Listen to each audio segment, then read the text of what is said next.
Sobat milenial, setelah lulus kuliah pastinya kita akan langsung berpikir nih, kita mau kerja apa ya? Mau kerja kantoran, mau kerja administratif, lapangan, apapun itu, pastinya setelah 3 tahun sampai 10 tahun bekerja kita akan berpikir lagi nih, kok sudah 10 tahun kerja belum memiliki apa-apa ya? Belum punya rumah, belum punya mobil, investasi, apapun itu.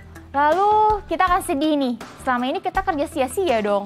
Nah, bagaimana sih cara mengatur keuangan bagi milenial? Yuk kita bahas bersama-sama.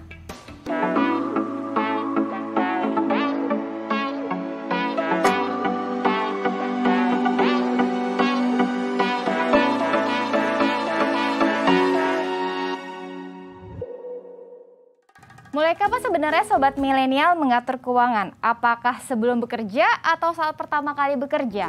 Penting untuk kita semua mengetahui kondisi kita saat memulai karir. Misalnya kondisi kamu sebagai tulang punggung, memiliki hutang orang tua, itu sangat berbeda dengan kalian yang tidak memiliki tanggungan. Nah, makanya semua hal itu harus kalian ketahui sobat milenial. Tujuan juga tidak kalah penting nih untuk kita ketahui.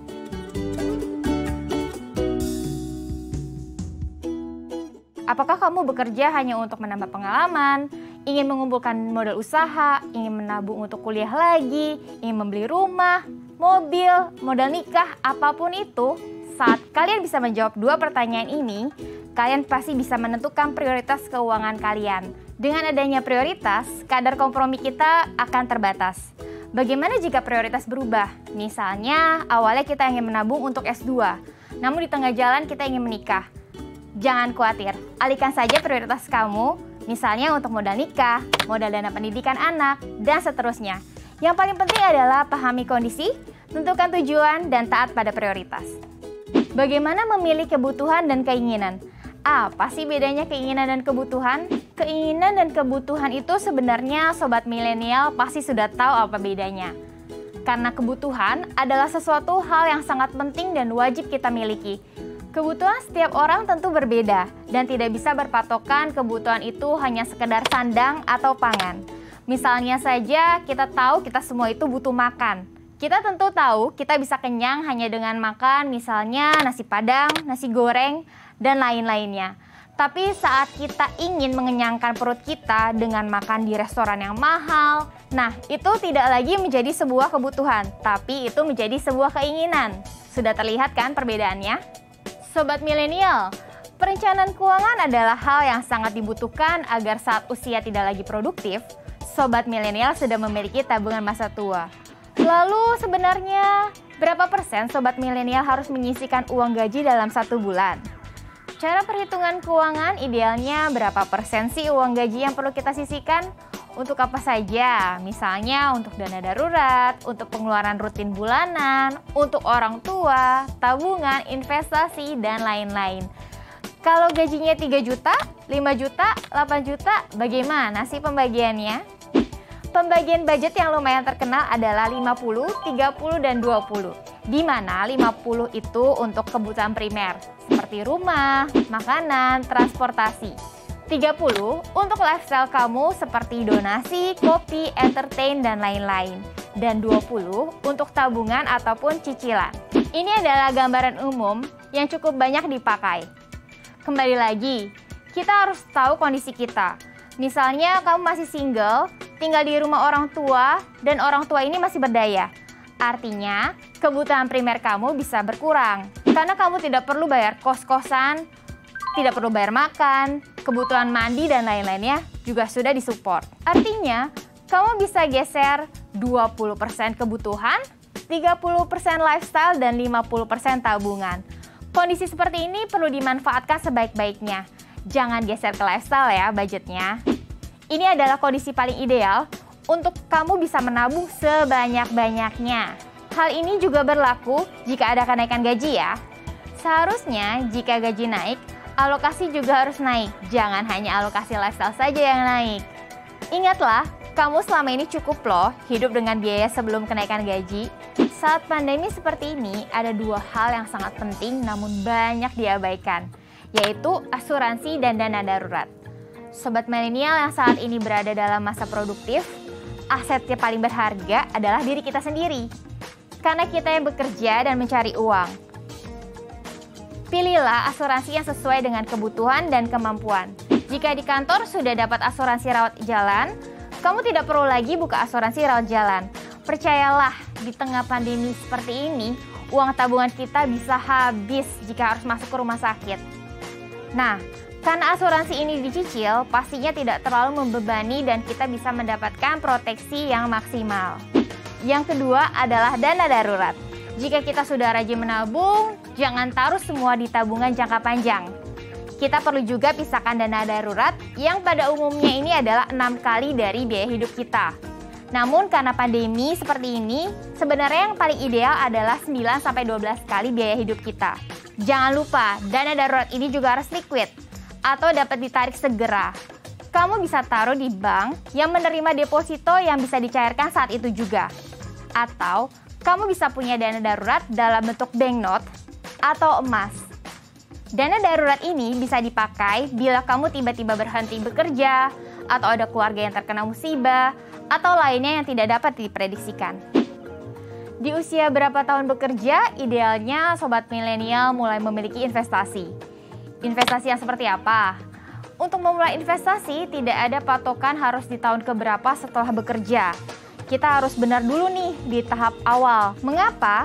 Karena jika kita memulai investasi namun keuangan kita masih belum stabil, akhirnya jika kita butuh uang, investasi kita ini akan kita tarik. Maka, langkah pertama adalah memastikan keuangan kita itu sudah stabil dulu. Dari pembagian kebutuhan pokok, lifestyle, dan tabungan, hingga ke asuransi. Jika semua hal ini sudah terpenuhi, barulah kita bisa memulai untuk mengalokasikan dana untuk investasi. Tidak lupa, alangkah baiknya jika kita selesaikan dulu hutang-hutang yang tidak produktif, seperti hutang kartu kredit. Investasi sendiri banyak sekali jenisnya. Kamu harus tahu investor tipe apa sih kamu ini? Investasi yang cocok untuk kamu seperti apa? Kenali juga resiko yang ada. Apakah kamu bisa menerima resikonya? Jangan hanya mendengarkan return yang menggiurkan, tapi juga tanya apa resiko yang perlu kamu ketahui dan kamu pelajari. Biasanya kesalahan yang kerap terjadi pada sobat milenial apa sih? Budaya konsumtif pada sobat milenial memang sudah tidak bisa dihindari lagi. Biaya minum kopi yang menghabiskan 50% dari gaji sudah banyak kita dengar. Menurut situs resmi World Economic Forum, Bank of America Merrill Lynch mencatat dalam risetnya, kelompok usia generasi milenial menghabiskan lebih banyak pendapatan mereka pada toko elektronik, hobi, serta pakaian daripada generasi yang lebih tua loh. Itu sebabnya juga mengapa generasi milenial tidak dapat membeli rumah sendiri, karena mereka terlalu sering menghabiskan uang untuk makan di restoran atau kafe. Padahal, seharusnya mereka bisa lebih menyimpan atau mengembangkan uang itu untuk masa depan mereka, contohnya untuk membeli rumah. Memang sih tidak bisa disalahkan jika hal ini terjadi, namun sobat milenial juga nantinya nggak boleh iri ya kalau lihat teman-teman lain udah mulai beli rumah, beli mobil, berhenti kerja untuk mulai usaha, dan lain-lain. Kalau kamu hobi traveling, boleh kok bikin budget atau tabungan untuk traveling. Hitung budgetnya, biaya hidup di sana, biaya jalan-jalan, dan biaya tidak terduga. Setelah tahu semua biayanya, kamu bisa mulai dengan mencari dana tambahan dengan side hustle ataupun berhemat.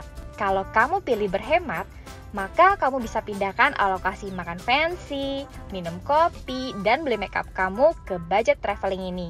Telat tidak sih jika di 5 tahun atau 10 tahun bekerja ternyata kita belum memiliki apa-apa? Lalu harus seperti apa? Jika dalam 5-10 tahun bekerja masih belum punya apa-apa, kita harus tahu dulu nih alasannya. Apakah karena kita jadi tulang punggung keluarga, melunasi hutang keluarga, atau kondisi yang tidak bisa kita hindarkan? Jika itu masalahnya, sobat milenial nggak usah sedih. Karena saat semuanya selesai, pasti akan ada waktunya untuk bisa merapikan keuangan kamu. Tapi, kalau kamu nggak ada tanggungan, dan lain-lain, tapi masih belum punya apa-apa, nah, mungkin itu baru tanda tanya. Karena pada umumnya 1-2 tahun bekerja biasanya sudah memiliki tabungan atau deposito. Tahun ke-3 sampai ke-5 bekerja umumnya sudah memiliki cicilan mobil, rumah, atau apartemen.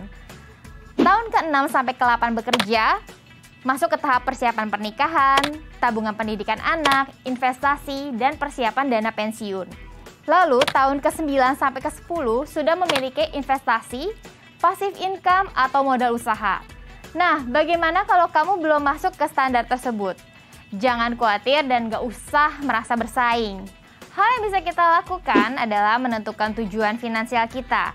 Tujuan apa yang ingin kita capai? Tidak selalu tentang tabungan, tapi bisa juga tentang melunasi hutang, kartu kredit, itu pun bisa menjadi tujuan. Karena dengan berkurangi hutang, maka keuangan kita akan semakin sehat. Setelah menentukan tujuan, kita harus melakukan perencanaan, membagi budget dengan bijak, fokus dan berkomitmen pada perencanaan keuangan kita. Jika sudah stabil, baru deh Sobat Milenial boleh melakukan self-reward. Yang pastinya harus sesuai dengan budget ya. Tentunya, hidup itu harus dinikmati. Melakukan self-reward itu juga baik apabila dilakukan dengan tepat dan tidak berlebihan ya. Self-reward atau mengeluarkan uang untuk membahagiakan diri kita itu, judulnya saja sudah reward. Artinya, kita perlu mencapai sesuatu terlebih dahulu. Perlu untuk diatur? Tentu saja. Kita bisa mengatur sesuai dengan kemampuan kita. Misalnya cicilan mobil kita sudah lunas, kita bisa menabung 2 kali cicilan tersebut untuk jalan-jalan. Self-reward harusnya menggantikan budget dana yang sudah kita alokasikan.